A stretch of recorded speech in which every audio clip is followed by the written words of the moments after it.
পৃথিবীতে বৈষম্য থাকলে তারা এখন বড় বৈষম্য। এখন আমাদের বিরুদ্ধে বৈষম্য করা হইলো। সুন্নিদের সাথে আওয়ামী লীগের সাথে কোনো সম্পর্ক নাই। জামাত সবসময় আহলে সুন্নতের বিরুদ্ধে।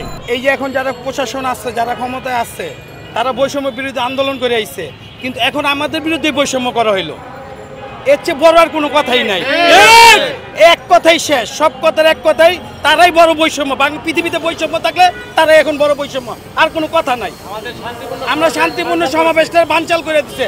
একবার শরৎদিগন্তে গোলাপবাগ তো এইদিকে আইনা 10:30 বাজে কারেন্ট বন্ধ করে দিল, আমাদের সমাবেশ করতে দিল না।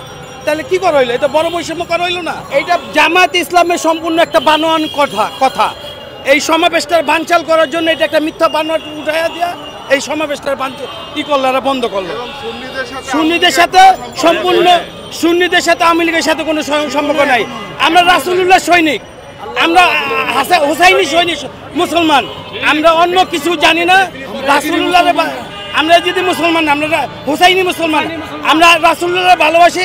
এদিকে যারা আইছে সব রাসূলুল্লাহ সৈনিক, খ্রিস্টানের পক্ষ হইয়া, মুসলমানের পক্ষ হইয়া, আমরা ইহুদিদের পক্ষে, ইহুদিদের আমরা গর্জে উঠেছি ইহুদিদের বিপক্ষে, মুসলমানের পক্ষে। একটাই স্লোগান, মুসলমানদের রক্ষা করো।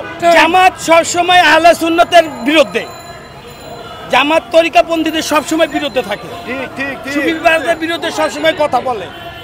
আর বর্তমান ক্ষমতায় যারা আছে বেশিরভাগই আছে ইসলামের বিরুদ্ধে। তারা ইসলাম ইতিহাস ঘাটলে গার্ডেন পেয়ে যাবেন গা।